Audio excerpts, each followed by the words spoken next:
The afternoon sun was beating down on the parking lot as Lisa pulled her old Honda into a spot at Prestige Auto Gallery.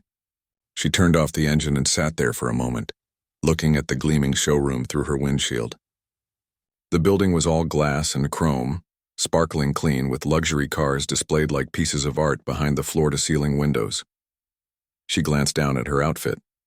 Faded jeans with a small tear at the knee, an old college t-shirt, and her comfortable walking shoes that had seen better days. She'd been out running errands all morning, picking up groceries, dropping off dry cleaning, and stopping by the pharmacy. The car dealership wasn't part of her original plan, but she'd driven past it so many times and finally decided today was the day she'd walk in and look around. Lisa had been thinking about getting a new car for months now. Her Honda was 12 years old and starting to make concerning noises. More importantly, she wanted something that was truly hers, something she picked out and paid for herself. Her husband always handled the big purchases, always insisted on taking care of everything. But this time she wanted to do it on her own. She had her own money, her own savings from years of careful planning, and she was ready. Taking a deep breath, she grabbed her purse and stepped out of the car. The moment she walked through the glass doors, she felt the blast of air conditioning and smelled that new car smell mixed with expensive leather. 3 salespeople were standing near the reception desk, chatting and laughing about something. They all looked up when she entered. The laughter died down. One of them, a tall man in a sharp navy suit, looked her up and down. His eyes traveled from her messy ponytail to her worn sneakers, and his expression shifted from neutral to something else, something that made Lisa's stomach tighten a little. She smiled anyway and walked toward them. "Good afternoon," she said. "I'm interested in looking at some of your sedans." The tall man exchanged a quick glance with his colleagues. One of them, a younger guy, actually smirked before turning away. The tall man stepped forward, but there was no warmth in his approach. "Sedans," he repeated like he was testing the word. "Sure. Do you have any idea what price range you're looking at?" "I have a budget in mind," Lisa said, keeping her voice steady. "But I'd like to see what options you have first. Maybe something in the luxury category." This time the man didn't even try to hide his skepticism. He let out a small laugh, more of a scoff really, and crossed his arms. "Ma'am, the vehicles in our luxury line start at around $80,000. Just so you know what we're talking about here." Lisa felt her cheeks getting warm, but she nodded. "I understand. I'd still like to look." The salesman, whose name tag read Derek, didn't move. Instead, he tilted his head slightly and said, "Look, I don't mean to be rude, but maybe you'd be more comfortable at one of the other dealerships down the road. They have some great certified pre-owned options. Really good deals on cars that are just a few years old." "I'm not looking for a used car," Lisa said, her voice a little firmer now. "I want to buy a new car, and I'd appreciate it if you could show me what you have." Derek sighed like she was asking him to move a mountain. "These cars aren't impulse purchases. They require serious financial commitment. I'm just trying to save you some time here." The other salespeople had stopped pretending to work and were openly watching now. Lisa could feel their eyes on her, could practically hear what they were thinking. She didn't belong here. She didn't look like their typical customer. "I'm not impulse buying," Lisa said, fighting to keep her composure. "I've been planning this for months. I have the money ready. I just want to see the cars." Derek uncrossed his arms and checked his watch, making a big show of it. "Listen, I've got actual appointments today with serious buyers. I can't spend an hour showing you cars you're probably not going to buy." "How do you know I'm not going to buy?" Lisa asked, and she hated how her voice shook slightly. "Experience," Derek said flatly. 20 years in this business, you learn to read people. You learn who's serious and who's just looking." Another customer walked in behind Lisa, a man in an expensive suit carrying a briefcase. Immediately, Derek's entire demeanor changed. His face lit up, his posture straightened, and he practically leaped forward. "Good afternoon, sir. Welcome to Prestige Auto Gallery. How can I help you today?" The man started explaining what he was looking for, and Derek hung on every word, nodding enthusiastically. Lisa stood there, forgotten, invisible. The other 2 salespeople had found something fascinating to do on their computers. She waited for 5 minutes. Then 10. Derek was walking the suited man toward the showroom floor, gesturing animatedly at different vehicles. Lisa cleared her throat. "Excuse me," she said, a little louder than she intended. Derek stopped and turned around, looking annoyed. "Ma'am, I'm with a customer right now." "I was here first," Lisa pointed out. And I told you I don't think we have what you're looking for here. Why don't you leave your information at the desk? And someone will call you if anything in your price range becomes available. You don't even know what my price range is, Lisa said, her frustration finally breaking through. You haven't asked me a single real question. You just looked at me and decided I wasn't worth your time. Derek's face hardened. Ma'am, I'm going to have to ask you to lower your voice. You're disturbing other customers. I'm not raising my voice. I'm just trying to— Look, Derek interrupted, stepping away from the suited man and moving closer to Lisa. He lowered his voice, but it came out cold and sharp. I don't know what you're trying to prove here, but this isn't the place for it. These cars cost more than most people make in a year. The insurance alone would probably break your budget. I'm trying to do you a favor here. Lisa felt tears prickling at the corners of her eyes, and she hated herself for it. She wasn't going to cry. Not here. Not in front of these people. I want to speak to the manager, she said quietly. Derek laughed, actually laughed. The manager is busy with important clients. He doesn't have time to deal with every person who walks in off the street. Then I'll wait. Ma'am, I really think you should leave now. You're making a scene. She wasn't making a scene. She was standing still, speaking normally, not causing any trouble. But she could see it in Derek's eyes. He wanted her gone. She was messing up the atmosphere of his pristine showroom with her old clothes and her middle-class car in the parking lot. The younger salesman who'd smirked earlier walked over. Is there a problem here, Derek? No problem, Derek said, still staring at Lisa. This lady was just leaving. I wasn't, Lisa started. Ma'am, if you don't leave voluntarily, I'm going to have to call security. We reserve the right to refuse service to anyone, and frankly, you're disrupting our business. The suited customer was watching now, looking uncomfortable. Another couple had walked in and stopped near the door, sensing the tension. Lisa's hands were shaking. Her whole body was shaking. She'd done nothing wrong. She'd walked in politely, asked to see cars, and been treated like she was trying to rob the place. Fine, she whispered. I'll leave. She turned and walked toward the door, moving as quickly as she could without running. Behind her, she heard Derek say something to the other salesman, and they both laughed. The sound followed her out into the parking lot. She made it to her Honda and got inside, closing the door quickly. Only then did she let the tears come.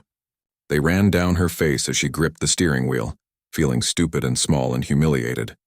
She'd been so excited this morning, so ready to finally do this one thing for herself, and they'd made her feel like she was nothing. After a few minutes, she wiped her eyes, started the car, and drove home. The whole way, she kept replaying the scene in her mind, thinking of all the things she should have said, all the ways she could have handled it better. But deep down, she knew it wouldn't have mattered. They'd judged her the moment she walked in, and nothing she said would have changed that. When she pulled into her driveway, she sat in the car for a long time before going inside. She didn't want to carry this feeling into her home. She wanted to shake it off, forget it happened, move on, but it clung to her like a stain she couldn't wash out.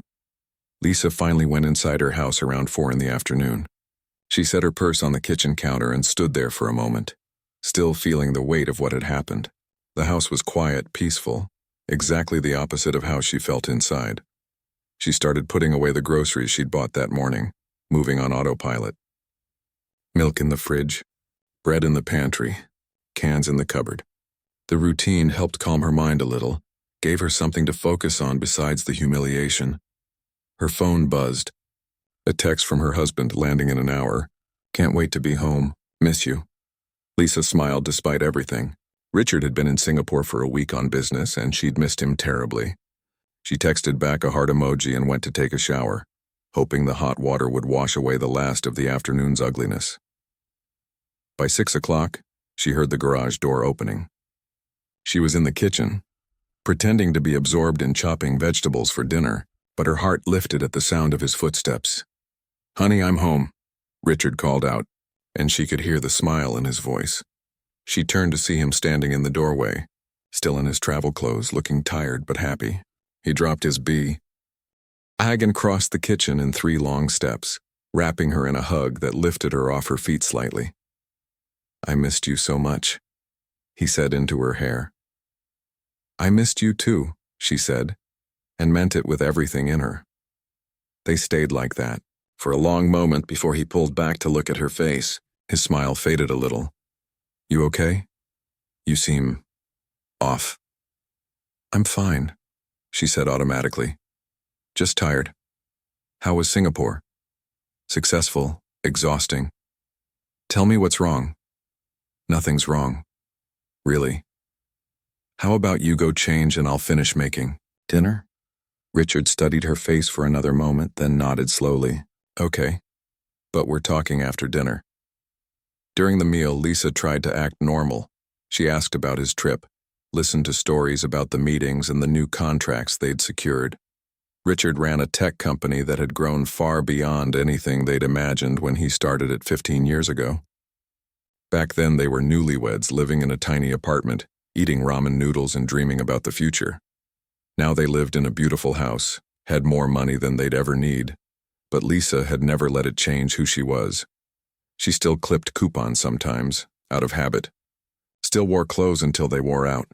Still drove that old Honda because it ran fine and she saw no reason to replace it, just for the sake of appearances. You're pushing your food around, Richard observed. You've barely eaten anything. Lisa set down her fork. I'm not that hungry. Lisa. His voice was gentle but firm. Talk to me. Something happened today.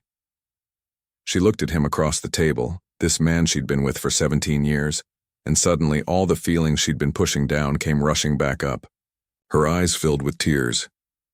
Hey, Richard said, getting up quickly and coming around to her side of the table. He knelt beside her chair. What happened? And so she told him. The whole story came pouring out. How she'd decided to finally buy herself a new car. How she'd walked into that dealership feeling excited and nervous.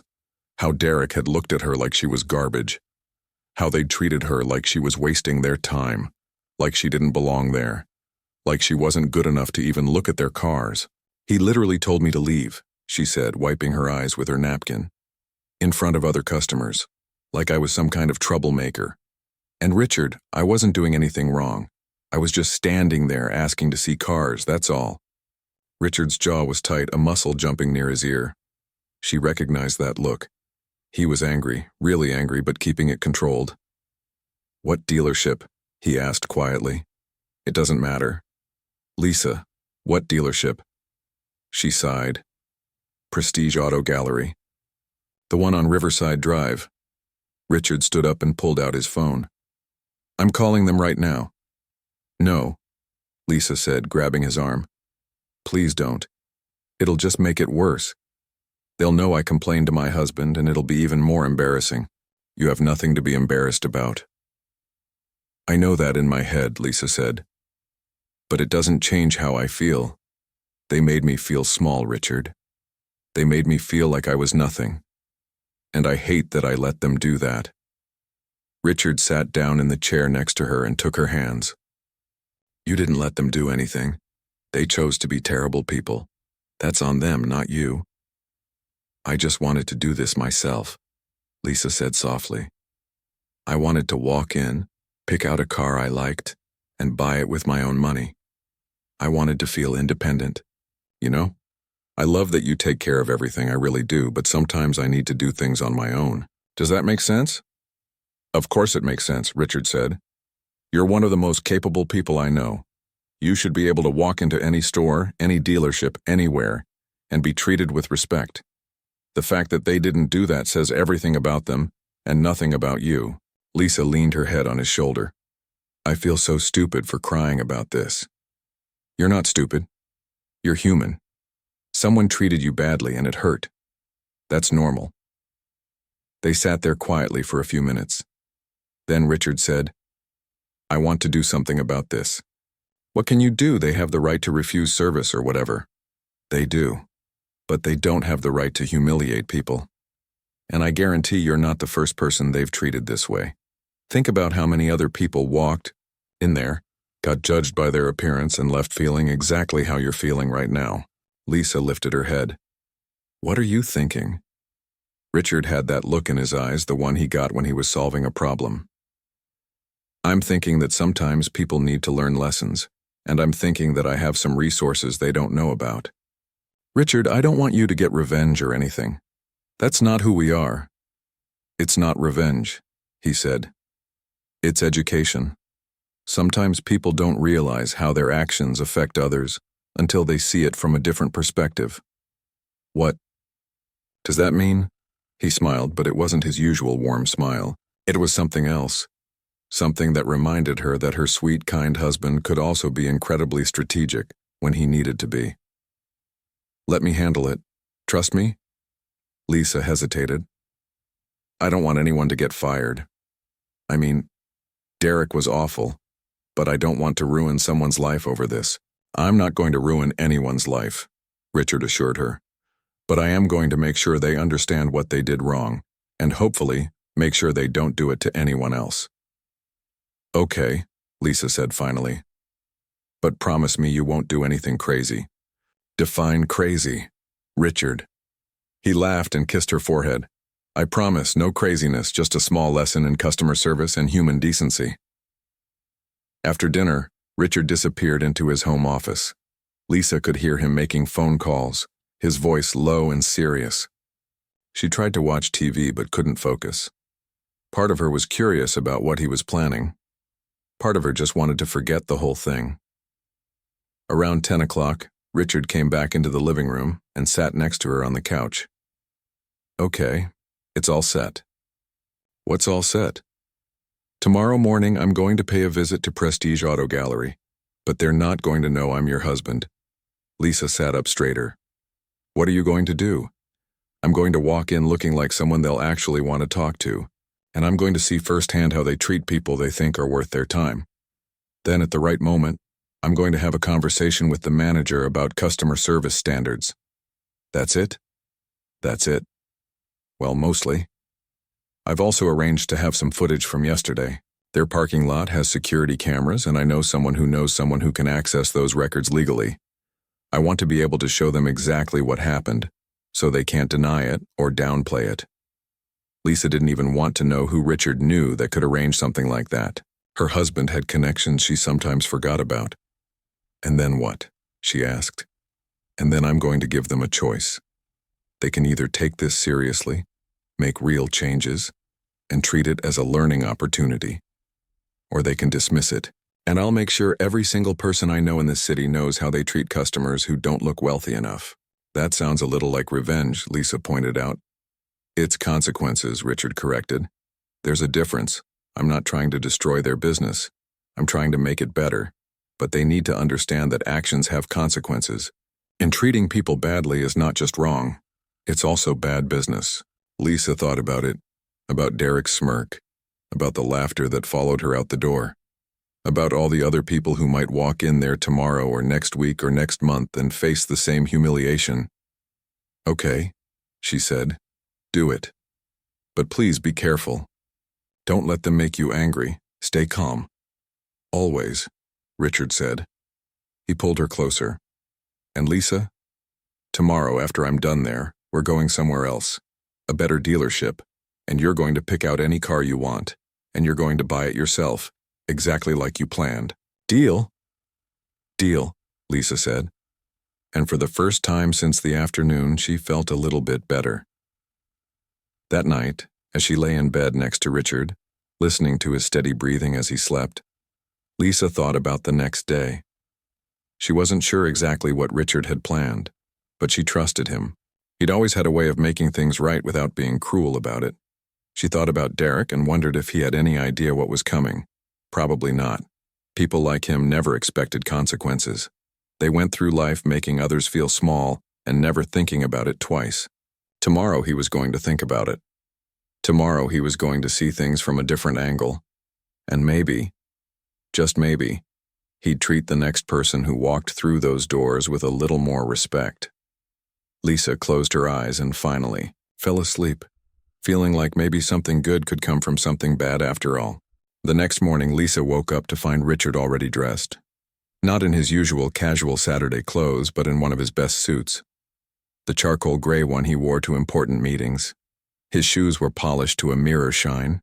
His watch, the expensive one his company had given him for their 10-year anniversary, caught the morning light. Wow, Lisa said, sitting up in bed. You look very official. Richard adjusted his tie in the mirror. That's the point. Today, I look like someone Derek and his friends will actually respect, at least until they realize respect shouldn't be based on appearance. You're really doing this? He turned to face her and his expression softened. I'm really doing this, but only if you're still okay with it. Lisa thought about it for a moment. She wasn't usually one for confrontatio. She preferred to let things go, move on, take the high road. But something about yesterday had gotten under her skin and stayed there. Maybe it was time someone stood up to people like Derek. I'm okay with it, she said. Just promise me one more time you won't go overboard. I promise. This is about teaching, not punishing. He grabbed his jacket from the chair. I'll text you when it's done. Then we're going to find you a much better dealership where they actually deserve your business. After he left, Lisa tried to distract herself with housework, but she kept checking her phone every few minutes. She wondered what was happening, how Richard was handling it, whether Derek would even recognize the lesson being taught. At Prestige Auto Gallery, Derek was having a pretty good morning. He'd already sold a car earlier that week, and he was close to closing another deal by the end of the day. He stood near the reception desk with his colleagues, drinking coffee and talking about their plans for the weekend. Did you see that woman yesterday? The younger salesman Tyler said with a laugh. The one in the ratty jeans? What did she think this was, a used car lot? Derek chuckled. Some people have no self-awareness. You can tell within 5 seconds who's a real buyer and who's just wasting time. 20 years in the business, Tyler said, imitating Derek's voice from yesterday.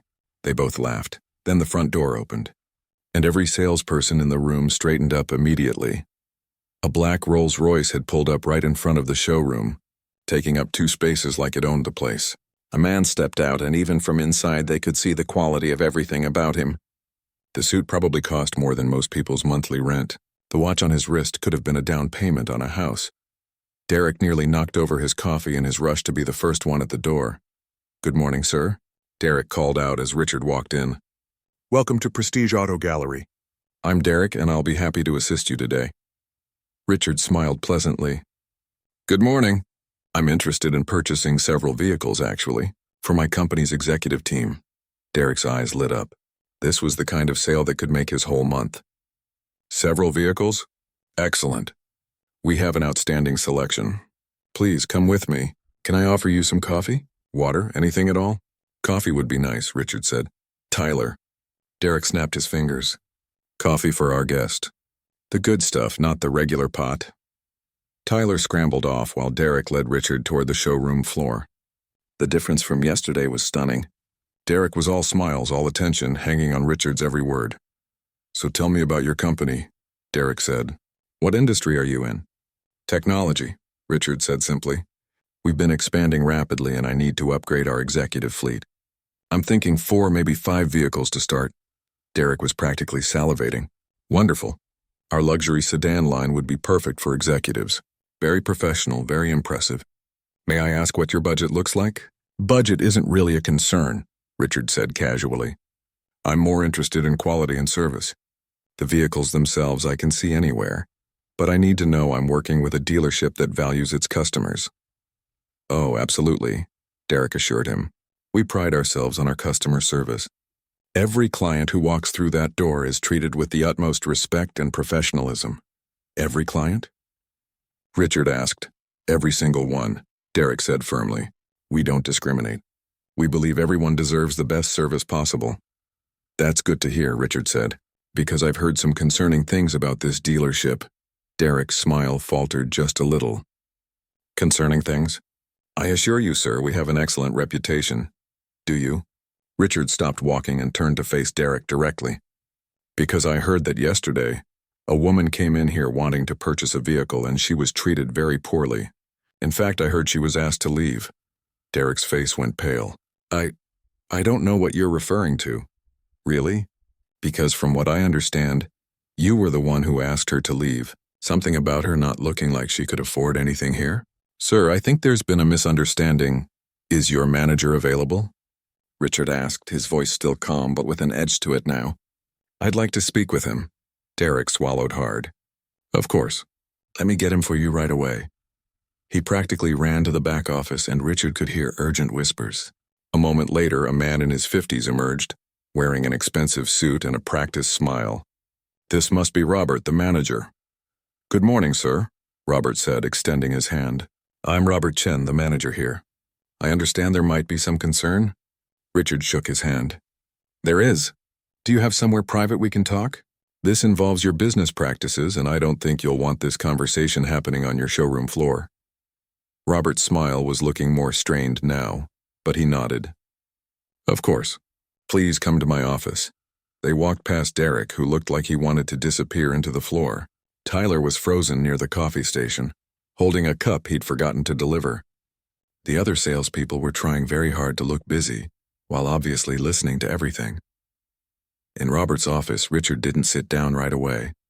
He stood in front of the desk, looking at the various awards and certificates on the wall.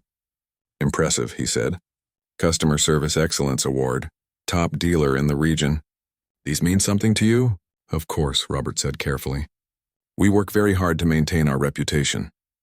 Then you should know that reputation is currently being damaged by your staff. Richard pulled out his phone. Yesterday, a woman came into your dealership. She was dressed casually because she'd been running errands. She asked to see your luxury sedans. She was judged, dismissed, and ultimately asked to leave. Not because she caused any trouble. Not because she was rude. But because your salesman decided she didn't look like she had money. Robert's face was getting redder. Sir, I'm sure there's been a misunderstanding. There's no misunderstanding, Richard said firmly. I have footage. Would you like to see it? He turned his phone toward Robert, showing the security camera footage his contact had obtained. There was Lisa walking into the dealership. There was Derek looking her up and down with obvious disdain. The video had no sound, but the body language told the whole story. Robert watched, and his expression shifted from defensive to horrified. I had no idea. Now you do, Richard said. That woman is my wife. The blood drained from Robert's face completely. Your wife? My wife, Richard confirmed. Lisa. She's one of the kindest, most genuine people you'll ever meet. She grew up without much money, worked hard for everything she has, and even though our financial situation changed dramatically over the years, she never changed who she is. She drives an old car because it works fine. She wears comfortable clothes because she doesn't care about impressing people. And yesterday she wanted to do something independently. She wanted to walk into a dealership and buy a car with her own money. Instead, your employee humiliated her. Sir, I am so sorry. I don't want your apology, Richard said. I mean, you can apologize to my wife, and you will. But what I want is for you to understand the bigger problem here. My wife isn't the first person this has happened to. She won't be the last. Derek has been doing this for years, hasn't he? Judging people by their appearance, deciding who's worth his time and who isn't.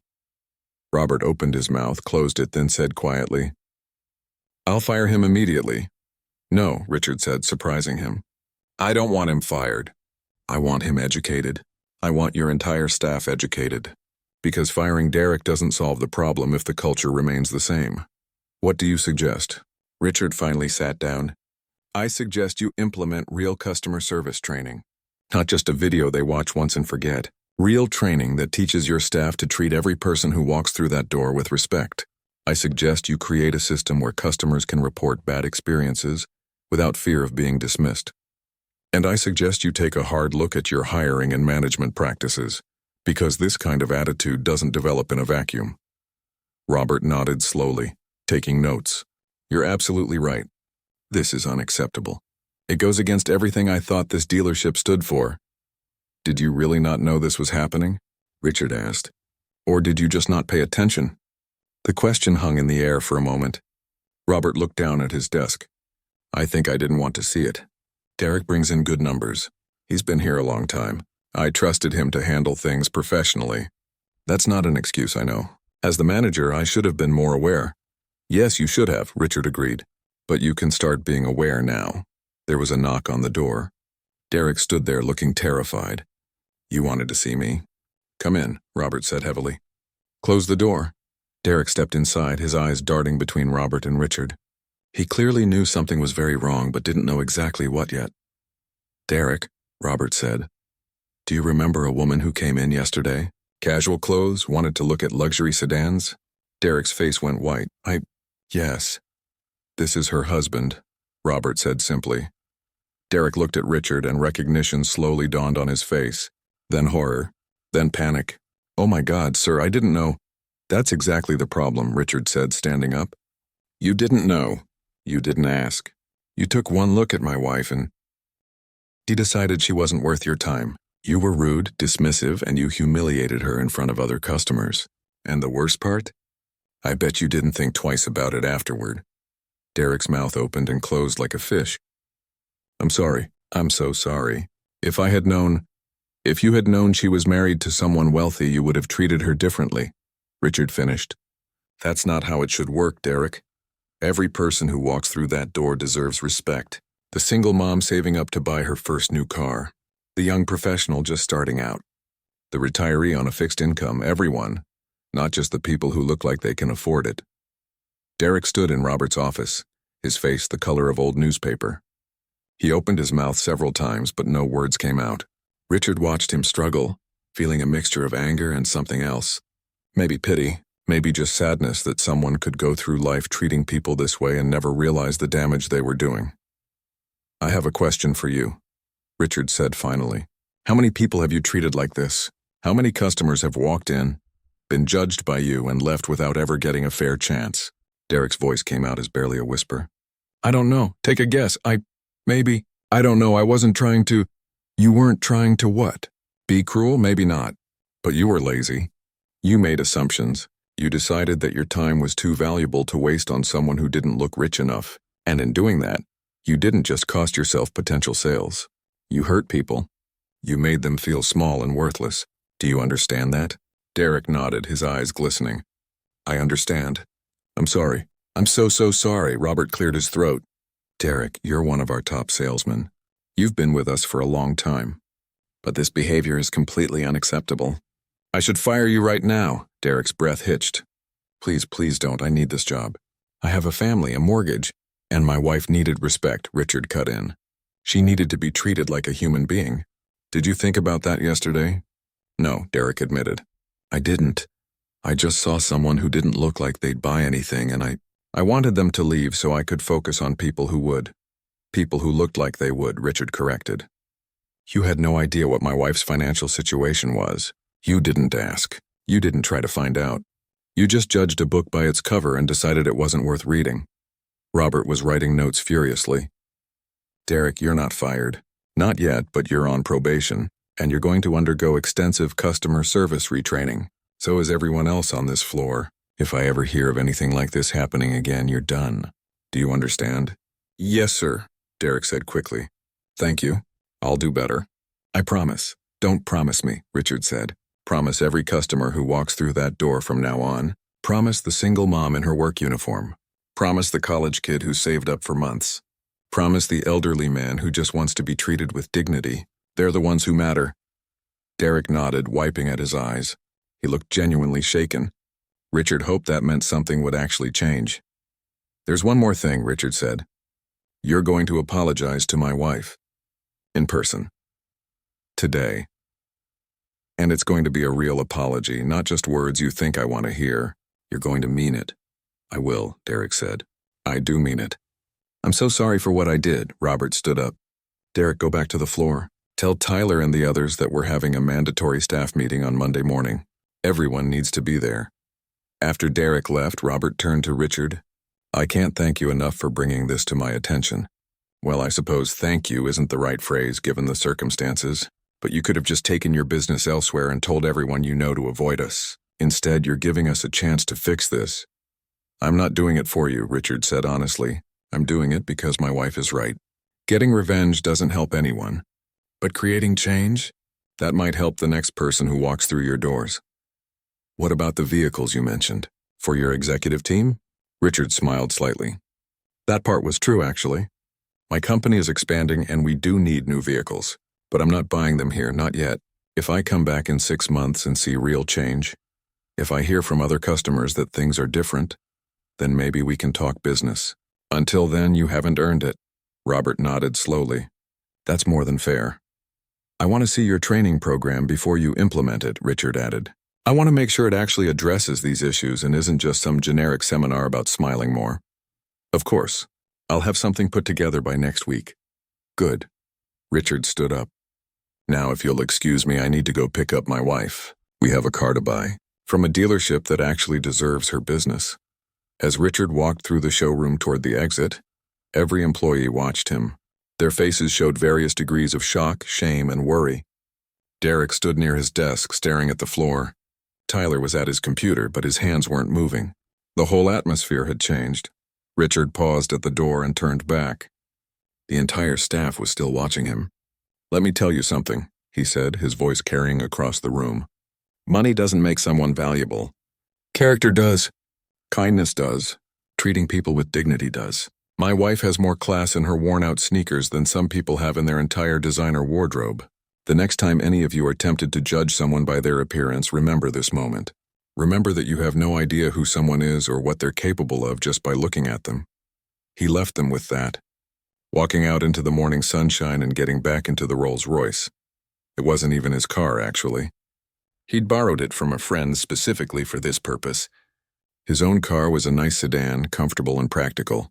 Nothing flashy. He and Lisa had never been the type to show off their wealth. He pulled out his phone and called Lisa. She answered on the first ring. "How did it go?" she asked immediately. "It went well. Better than I expected, actually. Derek knows what he did wrong. Robert is implementing real changes. And they're both going to come apologize to you later today. They don't need to." "Yes, they do," Richard said firmly. "You deserve an apology. A real one. Are you okay with them coming by?" Lisa was quiet for a moment. "Okay, yes, that's fine. I'm coming home now.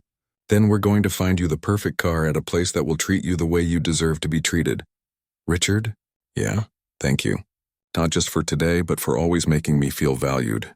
"You are valued," Richard said softly. "You're the most valuable thing in my life. I just wish everyone else could see what I see." When he got home, Lisa was waiting in the living room. She changed into a nice dress, done her hair, even put on makeup. Richard smiled when he saw her.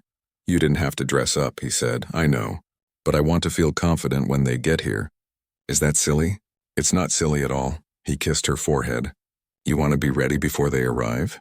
"I think so. What should I expect?" "Honestly, I think Derek is genuinely sorry.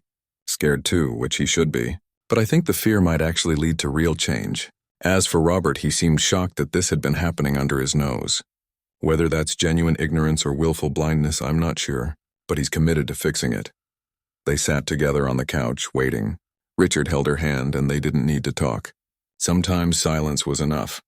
About an hour later, a car pulled into their driveway. Through the window, Lisa saw Robert's Lexus. She took a deep breath. "You don't have to do this if you don't want to," Richard reminded her. "No, I want to. I need to hear what they have to say." The doorbell rang. Richard answered it, and Robert and Derek stood on the porch looking like they were facing a firing squad. Both men held their hands awkwardly, clearly uncomfortable. "Come in," Richard said, stepping aside. They entered the house, and when Derek saw Lisa standing in the living room, he actually flinched. She looked so different from yesterday, polished, put together, but also somehow even more intimidating because now they could see the grace and dignity that had been there all along, hidden beneath their own prejudices. "Mrs."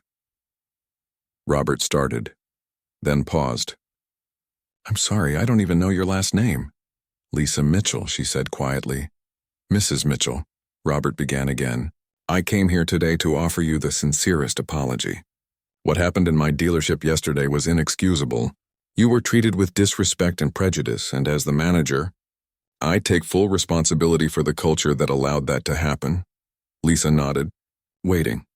Derek stepped forward, and she could see his hands were shaking slightly.